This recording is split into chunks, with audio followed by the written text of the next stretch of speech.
Hey, it's pretty sunny in here, T. Yes, it is. Yes, Let's go, man. It's a bright Friday. We're back another Friday afternoon. Thank you for watching, listening to the Delivering More podcast.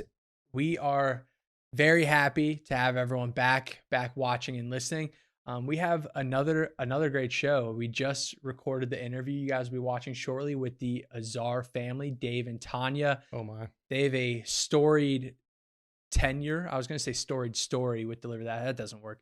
Storied tenure with Deliver That. They started with us in Philadelphia. They are now out in San Jose, San Francisco area, whatever you want to call it. So we'll get into it with them. And then T, we also have another Meet the Team segment. Oh yeah. Who we got? Oh, you know, the man behind the scenes, the man in the back corner, the man, the one and only Jimmy Dehnke. Producer Jim, ladies and gentlemen, we have producer Jim on Meet the Team. He was like, I don't know, the third or fourth person with Deliver That as a company besides Aaron and John. So he will be our segment this afternoon for you guys. So please, like always, comment below, like, share, subscribe if you want to see more, if you want to see something better. Please let us know. We're more than happy to provide or attempt to provide you what you guys want to see. There will be the link in the bottom of the video here, ideliverthat.com/podcast. You can sign up to be a guest, leave comments or questions you'd like us to address, and you can also sign up to join our platform immediately.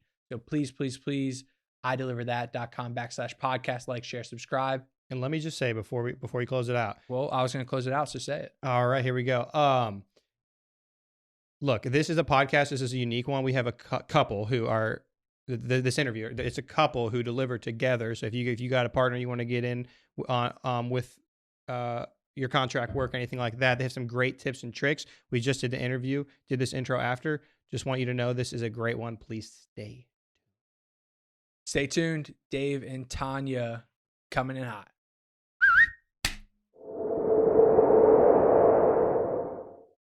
And we are back with the Azar family, Dave and Tania. Thank you so much for joining us here today. Thank you. Thanks for the invite. Good to be here. Of course. We really appreciate you guys taking out the time on your Friday. I guess over there, it's just in the afternoon for you guys. You're out in California.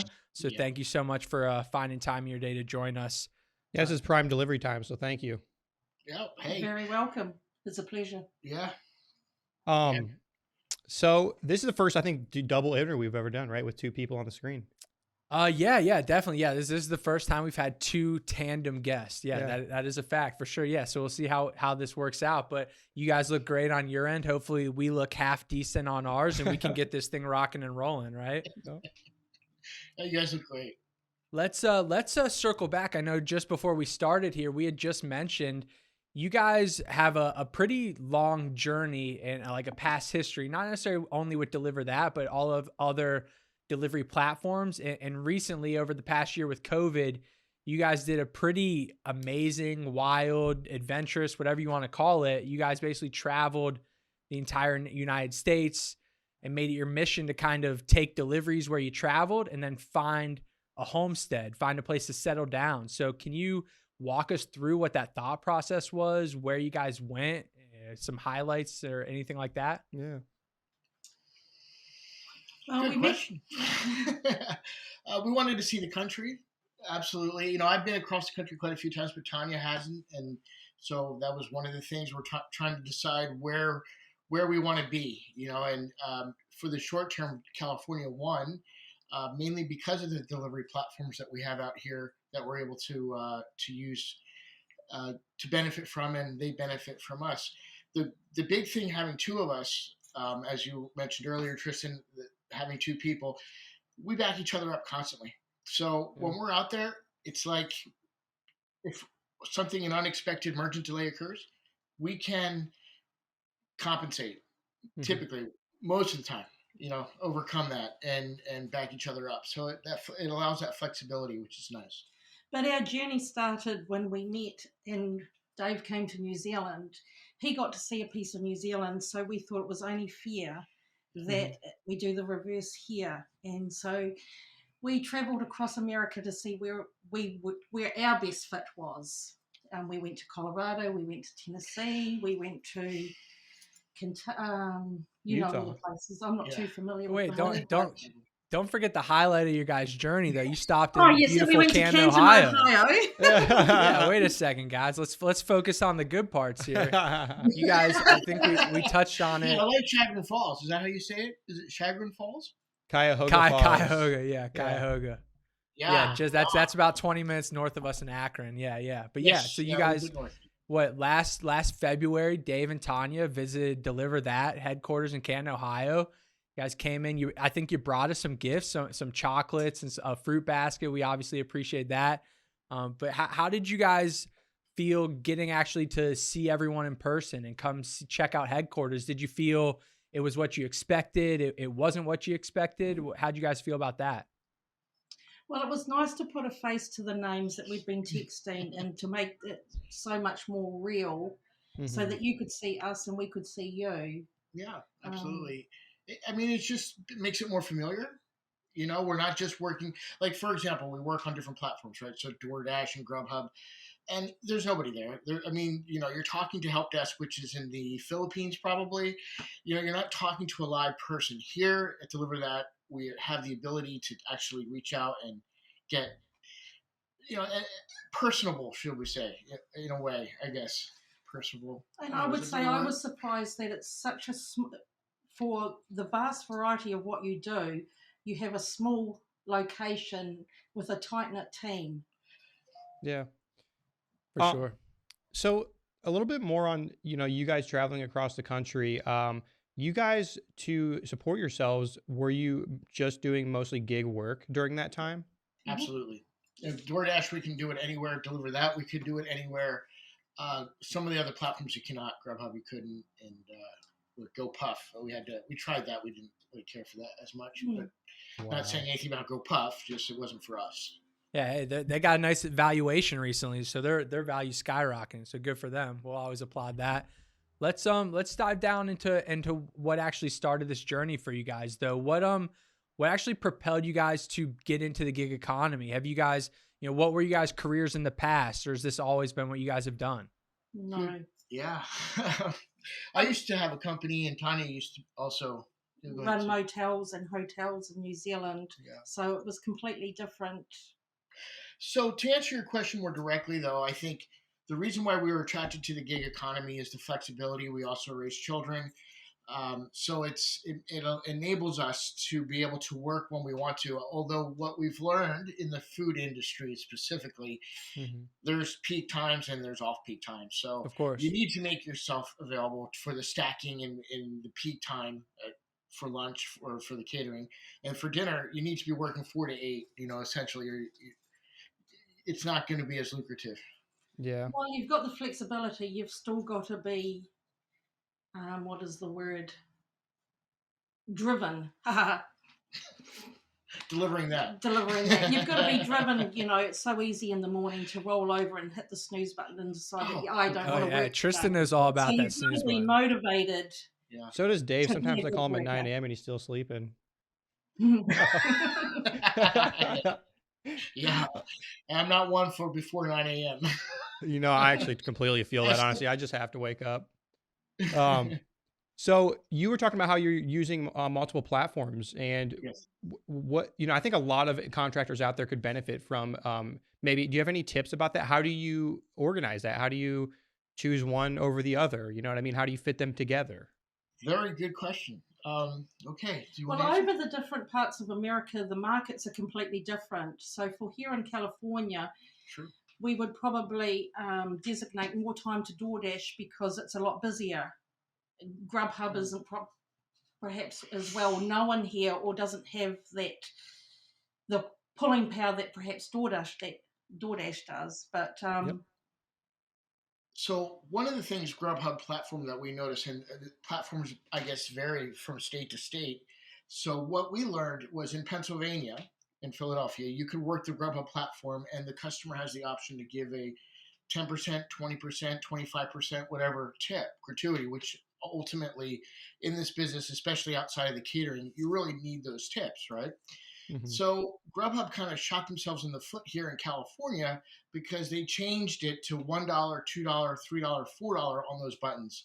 So if you Okay. went on your phone yourself, you put a Pennsylvania address on, or if you put a California address, you're going to see two different types of um, buttons to use. So people automatically, most people think 15% or 10% or whatever it is. They get it in their mind, and they push the button, and that's what you get.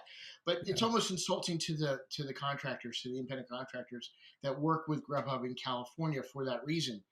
Um, why? Prop 22 is the only thing I can think of why they're trying to do that. Mhm. And that's a California legislative thing where they're saying that independent contractors and the independent contract companies have to give X amount for whatever. Mhm.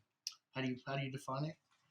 Um, Well, they have Minimum to meet wage. certain Right. criteria that perhaps a normal employee would do with the health benefits and Mhm. the minimum wages. So Right. the gig out here has to not compete, but has to be sort of on par with what you would get if you were in a 9 to 5 job, 40 hours a week.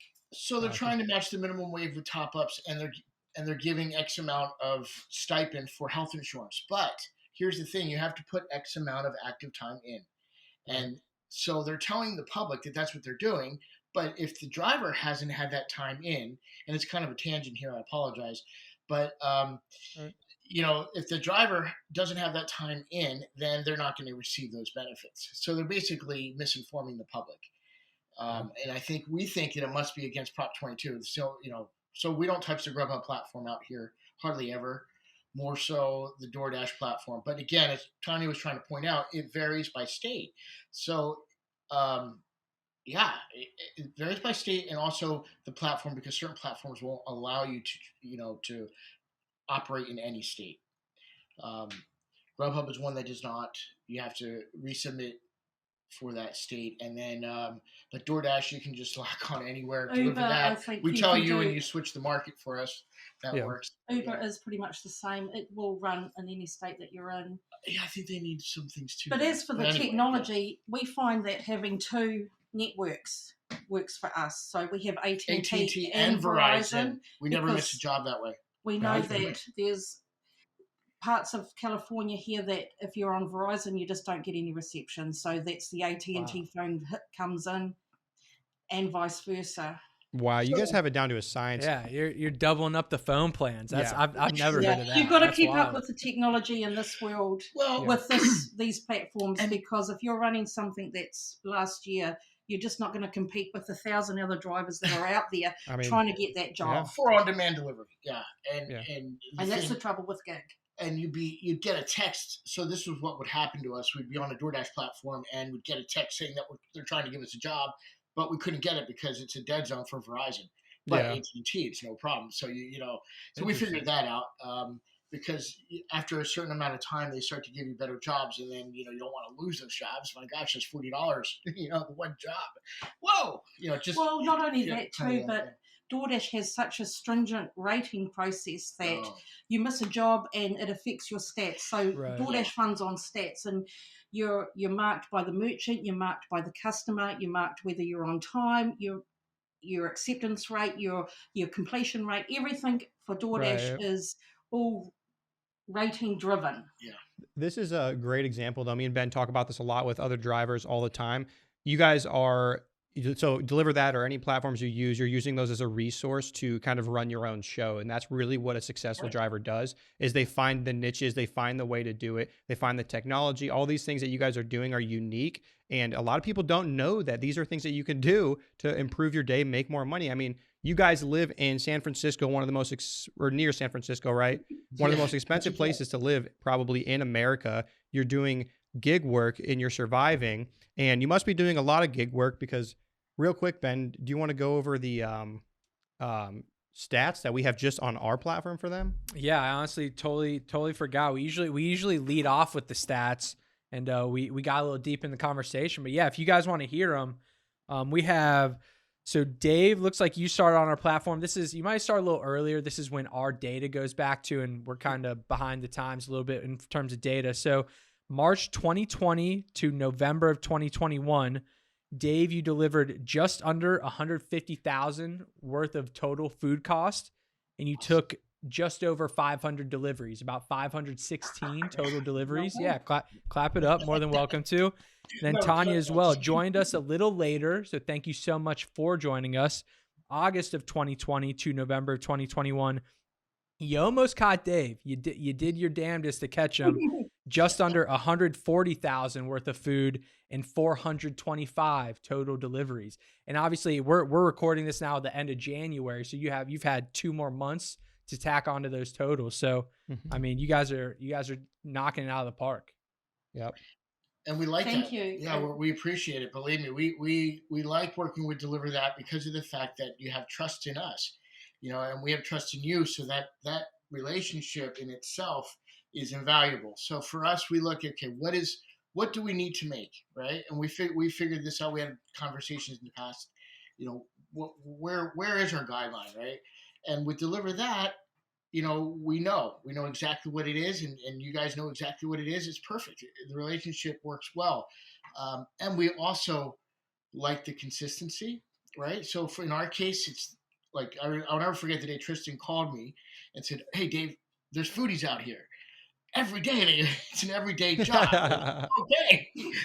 All right. Let's check it out. and it's proven to be, a very good source for us as well. And I hope for you guys too. I imagine so. I mean, we don't understand how it works on the inside, and that's not for us to know really. But we want to make sure that you guys are also doing well, with because we want to be able to get the job tomorrow. Well, sure. Well, me and Ben will never forget. Back in the day, we used to struggle pretty hard in the Philadelphia and the outskirts of Philadelphia market when, first Dave came on and was like, Dave's running every day. And then Tania comes on later, and you guys were absolute just winners in such a market that was so hard to tackle at that point in time. Yeah, it's and very true. You guys stood out like a sore thumb. It was awesome. Oh, cool. Thank you. Yeah. It's good to know. For sure. Well, Yeah. I've got to say a special kudos for Deliver That, because you were the first person or company that took me on. Once I got my green card, you were my first employer. Yeah. So thank you. So is Deliver That going to go We international? appreciate you. We can set up New Zealand. Oh, yeah. I don't know why you came here from New Zealand. I heard New Zealand's beautiful. I mean, I love the U.S., don't get me wrong, but I heard New Zealand's amazing. It is amazing. And hopefully maybe we might retire there. I don't know. We'll see. Yeah. But yeah, here's where, well, how do you put that? Where the money is, so to speak. Right. Of course. And you actually did kind of lead us into our next question, if you will, Dave. But you touched on it very briefly, but you discussed when Tristan reached out and said, "Hey, we have these foodie deliveries every single day," and you said you got to follow the money and make sure you're getting the value. And you mentioned Prop 22 and the meeting minimum wage and how the tips are handled and things like that. What do you guys specifically look for to find value in the deliveries? Is it total pay? Is it distance from your house to the drop off? Is it the total tip, the total gratuity? Is it the order cost? Do you guys have like a list of things you guys check out on our platform or other platforms? You're like, wow, this delivery makes sense for us to take, or this delivery does not make sense for us to take? With the Deliver That platform, we look at what works with what. Is this restaurant close to this restaurant? Can we pump out those 2 lots of orders? The Can routing. we take 4 orders and do that? It's not so much the cost of the value or what we're getting paid, but it's what works and what makes us be able to stack each job. And we've got a rough idea on what the merchants are we going to be delayed here. That's huge. We know that this one's going to be on time, so we know we can do this one. That's huge. We know knowing the drop-offs. merchants, because it's big bites. For example, 15-minute delay. We know Crouching Tiger, 20-minute delay. We know. My gosh, that's amazing.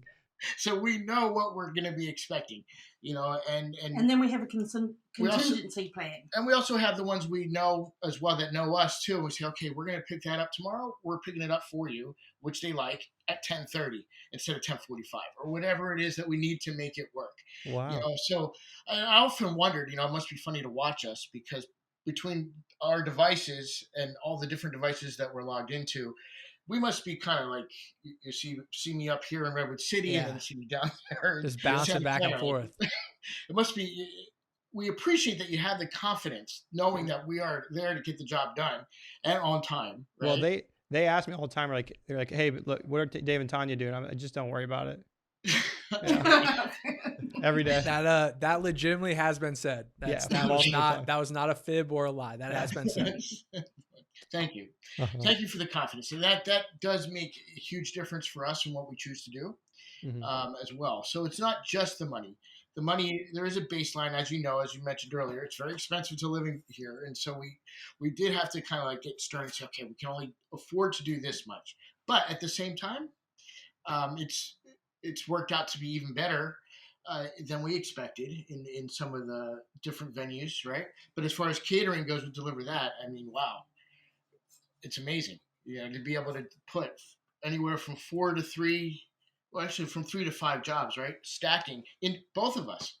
That works. But it's still very important that the customer gets the food. They get it hot. They get it within, the quota guidelines. We have our standards, yes. And we still, we don't want to take on too much that we can't fulfill. But we're of the mindset that if we take a job, we don't give it back. We see it through till the end. And if that means that the merchant's not going to be ready for another hour, we'll come back and get that food as long as that customer gets that food. Or more commonly, if the customer forgot or the merchant forgot the cold food and we forgot to ask, a little bag, little tiny bag, whoops, we'll rush right back and get it, In fact, one time I think I even got a ticket for it, but anyway. I want to circle back a little bit too. I know in the beginning you guys talked about like the teamwork you have, right? Your partnership and your teammates. And I know we've legitimately had scenarios specifically on our platform where Dave, you'll text in and be like, hey, this store's 15, 20 minutes behind, or I haven't left with the food yet. Can you send my next delivery to Tanya or vice versa? So can you walk us through like what those scenarios look like on your guys' end? Obviously you hope not to have to do things like that. Like you guys said, you're routing your deliveries out beforehand, making sure you can run this with this and that with that. But when that does happen, like what does that communication look like on your guys' end? Well, we always go through the scenarios when we do stack. So we say, we know that, say, for example, Crouching Tiger is going to be, 20 minutes late. So, but we know that, okay, so if they're going to be 30 minutes late, what is our next plan? What's our backup plan? Well, you'll be in that area. You can pick it up when it's ready. I can switch it over to you. You can go and grab my one that's ready. And we do, sometimes on a busy day, we can do 3 handovers. Yeah. Well, or 2 handovers. I've got food for Dave. We'll hand He's off. going the other way. We'll meet on the motorway, swap the food over, and we're off. So we try, more directly on that is what we try to do in that moment when we see the delays first. We'll try to let someone know. I'll normally send a text, we've got a problem. Or I'll mark it on the app, restaurant delay, right? Which then I'll resolve later if it's resolved, But most of the time, it's like one time, it really depends on the circumstance. I remember one time Pearl Calf was 45 minutes late, which was Sushi 88. The Pearl Calf had gone out of business and Sushi 88 took over, but they were still called Pearl Calf. Kind of interesting. But anyway, we got there and it was 45 minutes. Tanya was able to clear her job and come back by that time, right? So we were able to improvise so that the rest of the orders don't get too delayed. We're trying to make sure that doesn't happen. So, it really depends on the circumstances and the options available. I always say mistakes happen, right? Mm-hmm. Mistakes are always going to happen. How you recover from the mistake is everything, right? That's what matters the most, the recovery, to make sure that, to fix it instead of asserting blame or pointing fingers. Things like that. You guys always have a great attitude about everything too. And probably, definitely one of the best tandems I've ever seen. You're really hardworking and you guys do a great job. So we appreciate that. Do you guys, seeing that you do such a great job, there's a lot of, newer contractors or, even experienced contractors, maybe that would want to hear some tips or tricks from you. Do you guys have any just like quick things that help you out on your delivery? Any materials, equipment you use, anything like that? Aside from the double network is a good idea if you're working. Yeah, that was a great idea. Yeah, that was a fact. Great idea. And maybe not having, you could use even the SIM cards from a different network and not have to have a plan, that you're paying expensive money on every month. But But just What- having enough hot bags, enough cold hot bags, absolutely. and having your car clean, because the amount Clean. of merchants or customers that come out Shower to your every day. car. Wear shoes. Don't wear flip flops. Okay, you'd be surprised how many people are like, "What Please are do you not doing?" wear flip flops. It's embarrassing, actually, to be associated with the flip flop wearing. No, yeah, it's Yeah. definitely more professional to wear the shoes. I agree. mean, and we can run down that line of thinking too, because we typically ask, how do you guys, as the independent contractors yourselves, how do you feel about the reputation of the third party delivery community or the gig economy? Because like we've said previously on the podcast, there's large platforms and large marketplaces that really do, by the end consumer, by the operators themselves, they really get, for lack of a better word, like trashed by their users, by their customers and all that good stuff. And like you guys said, we want to present a formal presentation. We want to be wearing like the collared shirts, the decent looking pants, the closed toed shoes. So from that perspective, do you guys see things during your daily deliveries that you're like what's going on here? Like, why are these standards not being met? All the time. Yeah. All the time. And we hope that they get faded out, because they're just a bad representation, and they do hurt the reputation of the third party deliverer. I personally feel that just because you're not answering to someone directly, when you're working with some of these gig platforms, that you shouldn't lower your own personal standards, Sure. So yeah, I think that happens. Or maybe, I don't know. Well, it's tough to say with standards, right? Pre-COVID, the third party was merchants looked at us like we good were point. Yes. something that you had wiped off your shoe. Yes. COVID came along, and then these merchants found themselves relying on these third-party platforms to make their business survive. That's important. And how it changed, and all of a sudden we were being welcomed in instead of sitting out the back door waiting for the order to be hush out to us. But, now it's a completely different. It's important to understand too. With that is the evolution of the third party delivery. So DoorDash was charging merchants 30%, right, of their product, which is basically their profit. They're just breaking even. So in the beginning, and that's a lot of what was going on. People, the third party, especially the smaller businesses, were not as happy to see the third party delivery driver, right? And that was because of the fact that it's like, here, they'd rather handle their own personal dining and their own delivery. COVID happened. Huge metamorphosis. Now it's saving them having that baseline.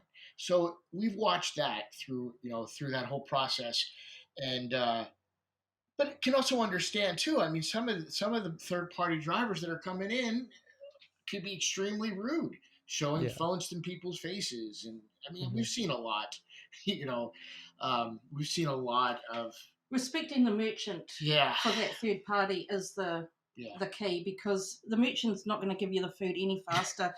They're actually probably going to give it to you faster if you're more polite than rude. And they're going to remember next time, I remember you. Same thing with you the didn't get up orders, my though. grill. Yeah. They appreciate us because we come in and we understand. Look, and sometimes, for example, it might be a late release for them. There was someone added an item, and so it's caused it to be delayed. But there's understanding, compassion, right? And that's part of the job that I think it's important to bring to. Well, you guys are out there setting the bar. You're stressing out. Inside, you are like, oh! Yeah. But you've got to stand there and say, you're fine. Okay. Thank you. Well, you guys are doing a great job out there setting the bar for just what it means to be a contractor, to, really just run your own kind of business out there. And that's really what I think everybody should look at it like. And you guys are really setting the bar up high and exactly where it needs to be. So we appreciate it. Right.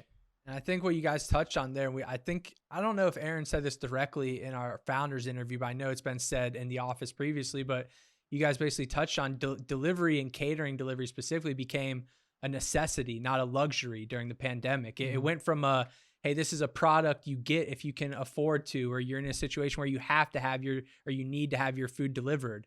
Over COVID, it literally became, no, we have to have it delivered because there's no other way to get this food here. So now, like you said, well, now that reputation and that relationship kind of gets flipped on its head. Well, now it's like, well, hey, the restaurants desperately need us or need you. And then that's where you see like the attitude and the reputation kind of takes a turn on its head a little bit and gets flipped on its head. Yeah, but well, guys, we really do appreciate you coming on.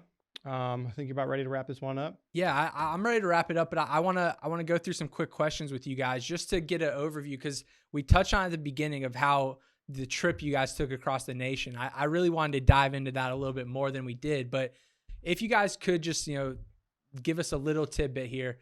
Favorite city that you like other than San Jose, Chicago. San Francisco? Where? Wait, where'd you say? Chicago. Chicago. Is Chicago's that my Dave? How do you favorite. feel about that? You're laughing at it. Is that your go-to? Chicago, I mean, it's. I don't know. Chicago just seems to have it all. You like the bean? You like the river? What about Chicago? The people were friendly. The Well, merchants were awesome. The work was great. And, driving around Chicago City, I mean, you can't even call it a job. We'll gladly take you guys back in Chicago. I'll tell you that right now. No. I need you where you're at. We're good. Chicago's a bit cold for me, but Yeah, Well, I'm right maybe there it's with you, because we were Dave. there in the summer, I'm right but- there with you. yeah, a bit cold for Chicago. But yeah, it is a beautiful city. Yeah. But that was the beauty of the gig economy, is that you can travel and see the sights Right. and earn money and just have the best of both worlds, can't you? You can. Where I don't want to get too personal here, but where were you guys staying? Were you guys staying in like Airbnbs or hotels, or how are you navigating We have a that? wonderful relationship with Marriott. With Marriott, Hey, there we go. But Rack up there's them been points. time dude. when we have 157 nights last year. maybe. But there has been the odd time when we've taken 2 or 3 hours sleep in the car because Oh, we've got to drive somewhere and we we've don't got do to. that. No, no, we don't do that. We never. No naps in the car. Like we got a flat tire when we were in Indiana, and we had catering jobs for In Chicago for you. the next day. So Indianapolis. we were driving all through the night to make sure we got to that job. Yeah, belt went a little tired. That was funny. Yeah. I've heard Indianapolis is notorious for some potholes. I think That's they do it coming on from purpose direct because deliver that otherwise nobody would sources. stop. Oh. My... Well, we had a bad experience in Indiana. That's why. I was gonna say there's something going on in there. Yeah, all right, Well, whatever. Cool. We'll just brush it under the rug. No big deal. Whatever. Yeah, exactly. All right, guys. Well, again, thank you so much for joining us today. Obviously, it took a little more time than we wanted to get you guys up and going here today, and that's on us. But we appreciate you guys' patience. Thank you again so much for joining us. We really love seeing you guys' faces again, having a conversation, and hopefully we can do it again soon. Yeah. Yeah. Thank you. Hey, great to see you. All right, we'll talk to you guys All right, later. Later, guys. Okay. Thank you. Thanks. Bye-bye. Bye. From Philly to San Jose, the Azar family's been with us the whole way. Dang, dude. Hey, I'm pretty good. I'm spitting off fire. I don't know where that came from, but that was good. San Jose, I mean, they didn't list all the cities they went to and from, but I Yeah. think they visited a large chunk of the major cities in the United States along the way, and Yeah. having them, travel along with us, I think it was a huge help while they were stopping in each city. I know we know that. I mean, Yeah. they mentioned Chicago, which is a huge help for us. I know I think they were in Texas for a little while. They were in Denver for a little They while. brought us treats in Canton. Remember that? That was great. The salted caramel chocolates, top notch. I mean, Great people, though, honestly. But now we're going to get into one of my favorite people in the world. The man who sits in the corner. What's his name? yeah, I don't really like him. What do you mean? He's a great guy. No, I'm kidding. I love Jim. Jim's been a best friend of mine since freshman year of high school. We started out adversaries, and now we're great buddies.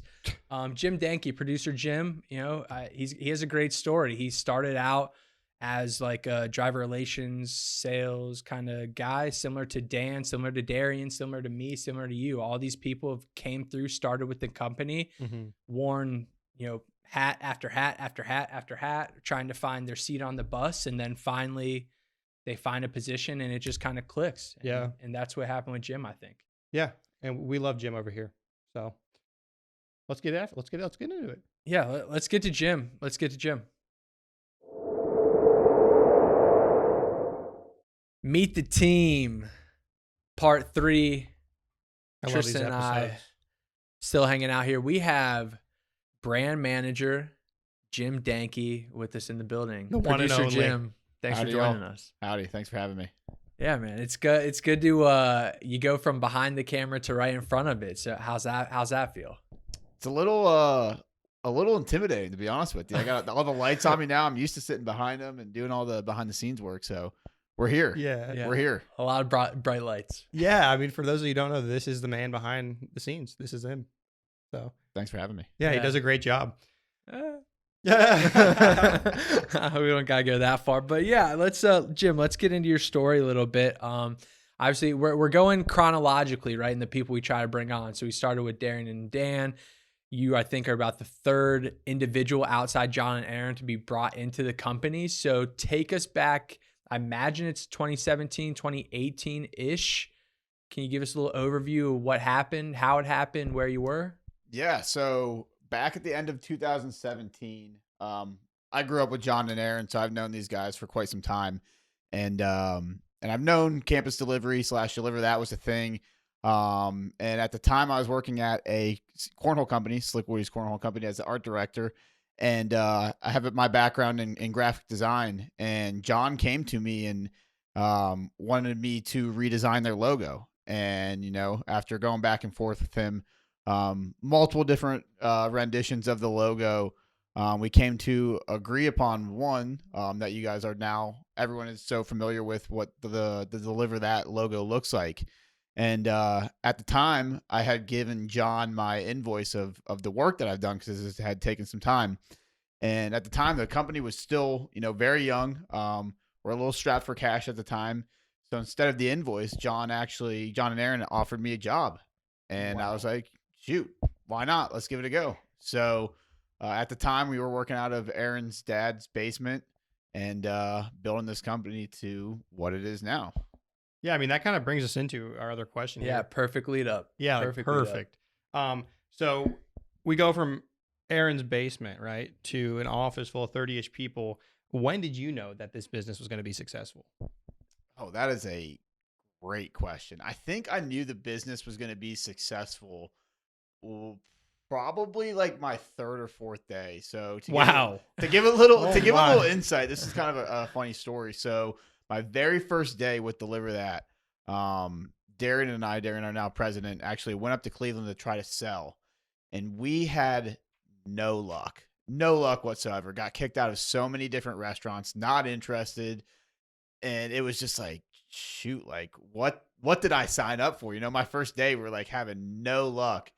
And then the second, third day, just constantly meeting up at Aaron's dad's house, and the determination that the group had at that time, it was like we weren't going to take no for an answer, whether that's, one person going down to Columbus to take a delivery, 2 people heading over to Pittsburgh to take a delivery. It was like, no matter what, we were going to find a way to make this thing successful. So I think, within that first week, I could see the determination within the group that we were going to make this work no matter what it took. Yeah, no matter whatever it takes, right? And you said there initially you guys were going up to Cleveland, like you were trying to help sell. And I know previously you were like initially when I came on to Deliver That in like late 2018, you were, I don't know if like the manager, because we didn't have a team to manage at the time, but you were in charge of like driver relations at the time or transitioning to it. Oh, yeah. And since then have become brand manager. So all that being said, what can you speak to a startup environment and coming into a situation where you're not necessarily expected, but you are going to have to wear many different hats, whether it be, driver relations and selling, or driver relations and taking deliveries, or brand managing and helping out dispatch. There's a ton of things you're going to have to do across the whole spectrum of the business. Yeah, I think the biggest thing for any startup or any individual that is involved in a startup is to have an open mind and to really be a team player. Because like what you said, Ben, like you're going to have different roles or different positions in the growth of a company. So being able to have an open mind and have a problem solving mentality will just be able to take you, where you want to go, and always be positive. I know that was one thing that maybe I didn't have at first, but I've really worked on is being a positive individual, because if you can mold your mentality into positivity and having positive things happen, that usually tends to work out. So being positive is definitely a state of mind that I would definitely encourage. So, like you said, you went from this driver relations into being a brand manager. So obviously that speaks for the importance of the brand itself. So why is it so important? Why did we need a brand manager? You know what I mean? What does that mean for the company? Another good question. So like when I tell people kind of what my position here at Deliver That is as being the brand manager, they're like, well, what does that mean? Right. So like kind of how my elevator pitch to people is that anything that Deliver That's name or brand awareness is involved in, whether that be the logo or the way the website looks or the way our bags look or our apparel, anything that is outward facing to the general public that relates to Deliver That, I kind of have my hands on, and making sure that it is interpreted. Is that the right word? Interpreted. It's close. Yeah, you kind of got it. Interpreted Yeah, close. the right way. That's kind of how I explain that to people, because if you have a brand that is perceived in multiple different ways, obviously you're having maybe 2, 3, 4 different perceptions of your business, and that's not something that you want. You want to have a single narrow-minded brand to keep people in line with what the overall goal of the company is. That's a hell of an explanation. And it's almost like he had the questions beforehand, because a lot of the answers he's given, they're leading right into our next question. Oh, I can't say I had the answer. It's unbelievable. But you mentioned there the customer facing aspect. Everything you're involved in is what the customers see, or possibly mostly like restaurants or drivers probably see, not necessarily customers. That being said, as a brand manager, what difficulties do you have with a company like Deliver That, where we're not necessarily in the eyes or in the faces of the actual end consumer of what our service provides? What kind of challenges or difficulties does that provide you?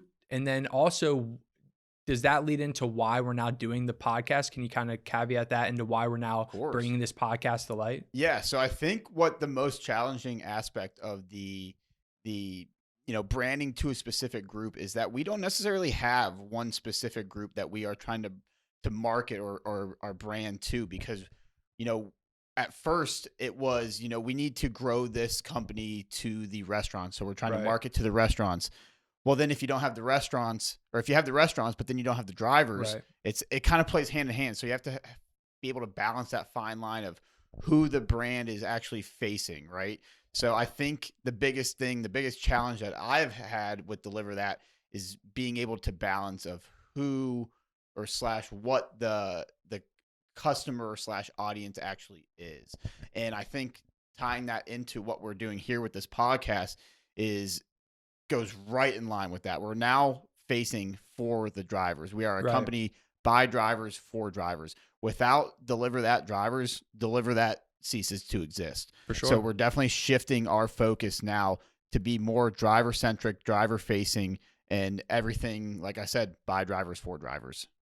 Yeah, I mean, that's a really good point, actually. So overall, the drivers are, in a way, are the face of Deliver That. But with the branding and the work that you do, you also help maintain a good identity for Deliver That, which also helps maintain a good identity for the people who deliver for Deliver That. Mm-hmm. So that's just a really great relationship that you have to maintain. Yeah.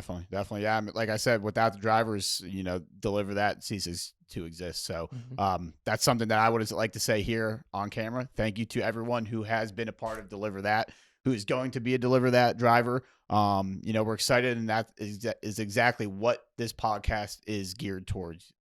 You, the drivers. You, the drivers. And with that, let's wrap it up. I know, Jim, you know the link, the closeout. You sit here and watch us every day, man. So you're going to end up throwing this link up on the screen yourself. I would be happy to.